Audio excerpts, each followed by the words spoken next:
Japan is kinda obsessed with Korean food right now. This is Shin-Okubo. It's Tokyo's Koreatown, a neighborhood that boasts stores selling merchandise for K-pop, makeup, and most important of all, Korean food.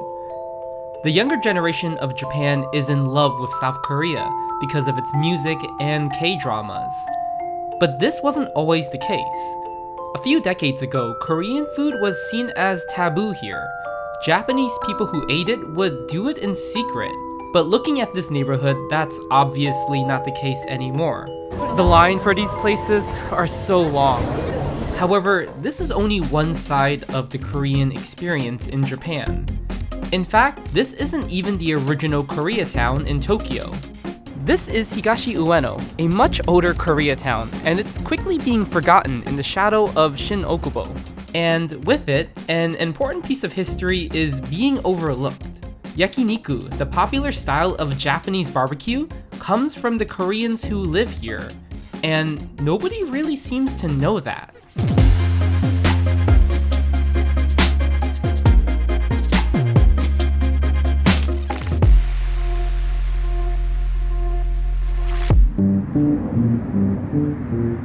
So to understand the discrepancy between these two Koreatowns and how it relates to Yakiniku, we have to look into the history of how these two neighborhoods were formed. Koreans began settling in Shin-Okubo around the 1980s, when Japan began letting in more exchange students and foreign workers because of labor shortages. During the 80s, Japan's economy was booming, becoming one of the richest countries on Earth. South Korea, on the other hand, wasn't yet. So a lot of Koreans moved to Tokyo, most of them coming to this area because it was relatively cheap at the time. Around the 90s, Korean businesses started opening up in this area. At first, the businesses were mostly for Koreans, but then this K-drama came out. And in the same year, Japan and South Korea hosted the FIFA World Cup together. This started a boom of Japanese interest in Korean culture, and Shin-Okubo slowly became a tourist attraction. And now Korea is a powerhouse in entertainment. This is a success story for South Korean immigrants in Japan. But not all Korean immigrants are the same here.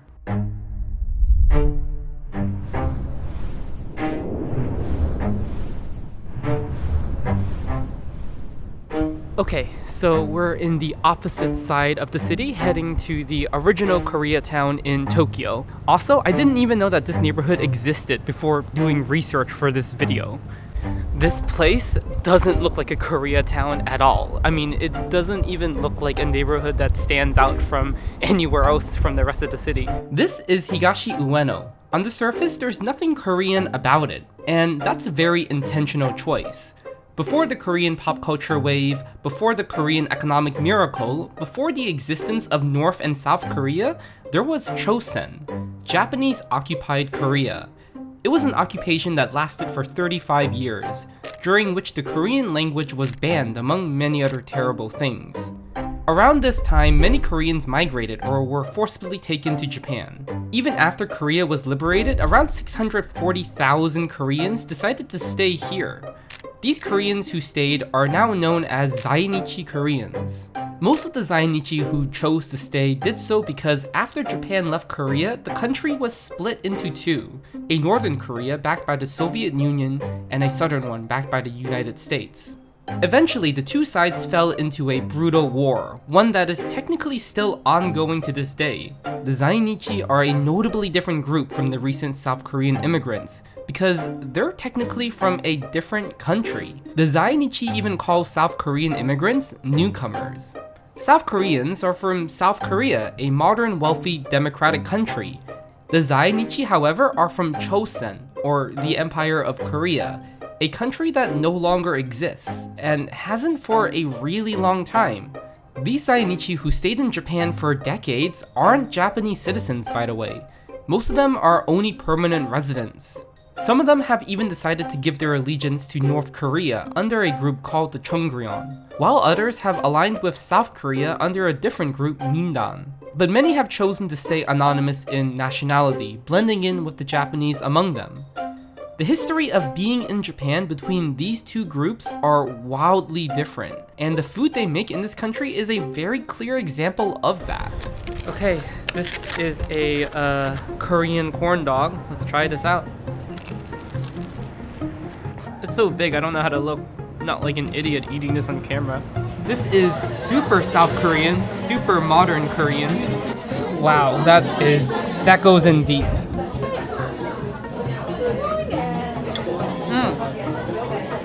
The black round stuff, for some reason I thought they were small grapes, but it's tapioca, like from bubble tea. I don't like tapioca from bubble tea.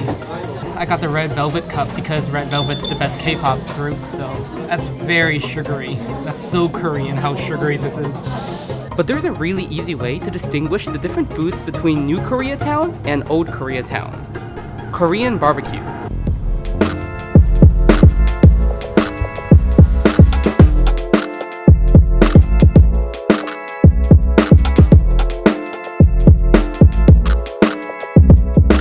So juicy, the way that it's cooked. What makes Korean barbecue unique with its flavors is the way its meat is marinated. There's a few ways to marinate meat in Korean barbecue. One way is bulgogi, where meat is marinated with a mixture of soy sauce, pepper, ginger, and sometimes even pineapple. Another variety is galbi, which is meat marinated with stuff like mirin, garlic, soy sauce, and brown sugar. These flavors are proudly Korean, and the aesthetic of these shops really pushes stuff like K-pop idols and K-drama posters. But here, literally across the city in the original Koreatown, Korean barbecue goes by a different name. In fact, it's blended in so much with Japanese culture, most people don't even associate the barbecue here with Korea. That's because it's not called Korean barbecue here at all. It's called yakiniku. This popular version of Japanese barbecue, yakiniku, actually originates from Zainichi Koreans. For a while, most Korean dishes were looked down on in Japan. Kimchi was often seen as something dirty, so most Zainichis who got into the restaurant business would sell grilled meat instead. Korean barbecue had already existed at this point, so they brought over the tradition of bulgogi and galbi here. But in the beginning, many Zainichis couldn't really afford the best cuts of meat, so they first opened restaurants called horumonyaki, meaning grilled organs. Over the decades between the 40s and 60s, these restaurants started gaining some popularity among Japanese people. Because of that, these restaurants started calling themselves Joseon restaurants. Joseon as in the original Korea. But by the mid-60s, this term became a problem. After the Korean War, the division between the North and South really tore the Zainichi community apart. Some Zainichi supported North Korea, while others supported the South. But the thing was, they were serving the same food, Korean barbecue. For this community, there was a lot of pressure to pick a Korea. And side note, none of these people have ever lived in either of the new Koreas. But regardless, there was growing tensions between restaurants who claimed to be serving Chosen food, meaning alliance with North Korea, and Kankoku food, meaning alliance with South Korea. This got to the point where the Chonggyeon and Mindan had to get together and come up with a compromise. They decided that of course these restaurants would continue to sell Korean barbecue, but would forego a Korean name. Instead, they called the food yakiniku, meaning grilled meat in Japanese. This was during the 60s, and yakiniku wasn't mainstream in Japan yet. So this was mostly a Zainichi Korean conflict, and a lot of Japanese people weren't even aware of it. But an invention in the 80s changed everything for yakiniku. This ventilated barbecue grill called a muen rosta came out in the 80s and suddenly transformed these really smoky tight shops into much more comfortable places to eat and breathe. This, along with Japan's rapid economic growth in the 80s, allowed yakiniku to become insanely popular. And now it's so ingrained into the culture of this country, most people just call it Japanese barbecue. But really, it's more of a Japanese version of Korean barbecue. In Higashi Ueno, there's an alleyway that's filled with yakiniku restaurants, which in this area is code for Korean barbecue. Now, I'm really curious to try one of these restaurants because I don't know if the experience is going to be any different here compared to Shin-Okubo. These cuts of meat look so good. So this place is supposedly from like the 1950s, and it has a very different atmosphere from Korean barbecue places in Shin-Okubo. But despite this place being sold as more of a yakiniku shop than a Korean barbecue shop, there's still very much that Korean aspect to it. There's kimchi, we're drinking makgeolli. Super excited because it looks so good.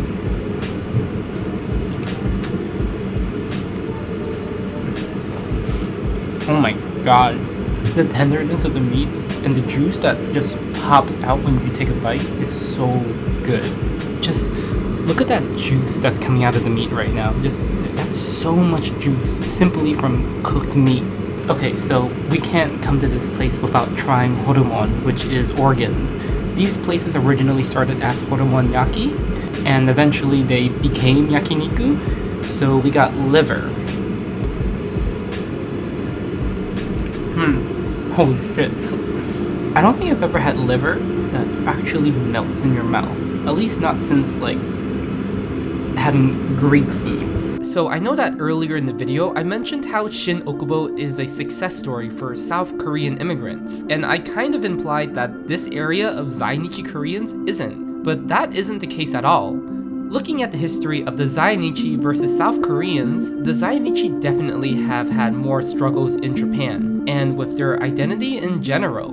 But despite their struggle as immigrants in a country that wasn't very friendly to them, they created a tradition that's become so integral to Japanese cuisine. If that's not a success story, I don't know what is. This community, one that's mostly been forgotten about, left their mark on this country, giving it an amazing new food tradition, and they deserve to be recognized for it.